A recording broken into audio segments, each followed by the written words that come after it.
Hi, it's Jamie from Guildbrook Farm, and welcome to the Dirt.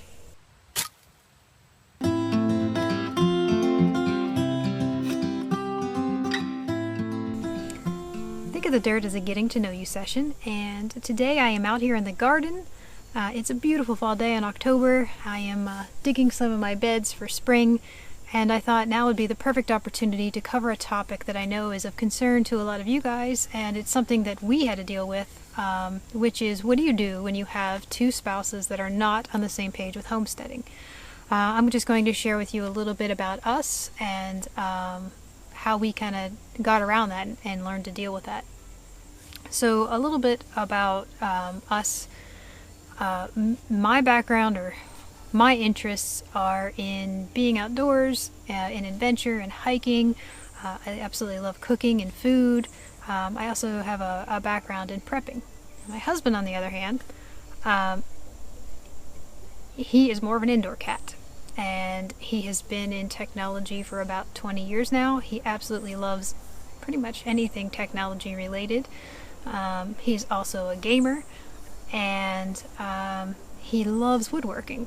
And maybe you saw one of our other videos, but he's pretty good at it, and it's something that he really enjoys.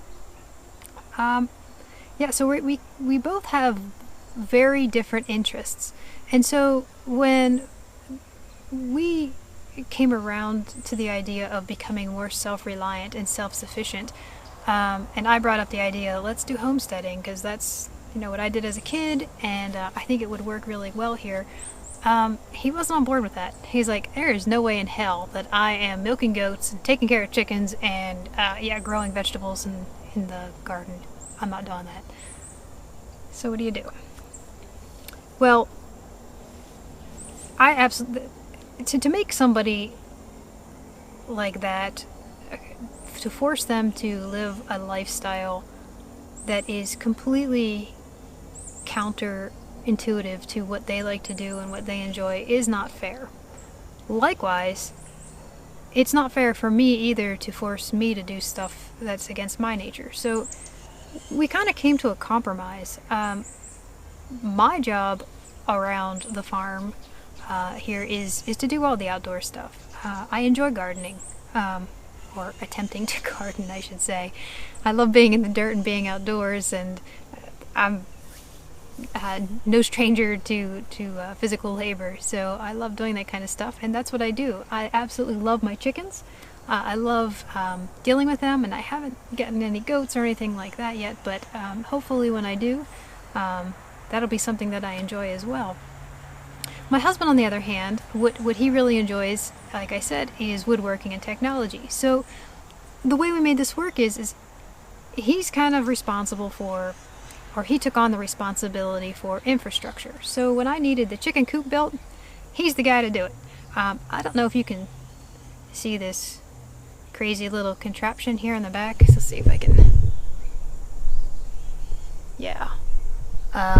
He calls that my voodoo witch tower shrine. That's my idea of woodworking. I am not good with a hammer and nails. I am not very good with that kind of stuff at all, and he's like pretty decent at it. So his strength actually aids me in the homesteading lifestyle, or aids us both. So he was the one to build the chicken coop. He designed it, and he built it. And he is also the one that did the chicken waters, or the chicken feeders, and any other little things around here that require like construction or building. That's his thing. Actually, there's these posts right here, and I just asked him when he just came out a few minutes ago if he could rig up something so I could hang a hose on it and maybe keep some of my tools on there. So he's going to work on that for me. And so by doing it that way, by playing to each other's strengths, is how we make it work. And another thing that I forgot to mention that's really key here, while I'm out here in the garden and I'm digging with the shovel, he's inside editing videos. And I don't know if you guys are aware, some of you guys who are doing YouTube videos, you absolutely are aware of how much work goes into doing videos, but some of you guys who are just watching, it's actually hours and hours to edit videos. That's how long it takes. And so that's something that he absolutely loves doing, and he really enjoys it. And so he's part of this homesteading lifestyle by contributing in the ways that he enjoys, and I do it in the ways that I enjoy doing it. And by doing it that way, that's how we make it work. So I mean, I guess if you guys are not on the same page at all with being self-reliant, self-sufficient, it's not going to work. But if you guys can find some sort of common ground to be on, and if you guys can agree to kind of divvy up the tasks to your strengths, that's how you can make it work, and you can make something like this really happen. And I think one other important thing to bring up is there are situations that I've encountered where I am not able to, say, be here to take care of the chickens. A couple times I had to deal with some kid issues, and I wasn't home to close the chickens up for the night, and I didn't even have to ask him. He went out and he closed up the chickens. And I know there are a lot of people that would kind of be bitter about that and say, no, that's your job. I'm not going to help out in your time of need. And you can't do that. The fact that you have to be able to kind of help each other out when the other person is not able to do something. I mean, that's a really good trait to have. It's not being bitter about that's your tasks and that's my tasks, and we're not going to help each other out no matter what. So kind of being able to help out in those different areas is really key, and trying to make something like this work when you're not on the same page. So I hope that was helpful to you guys.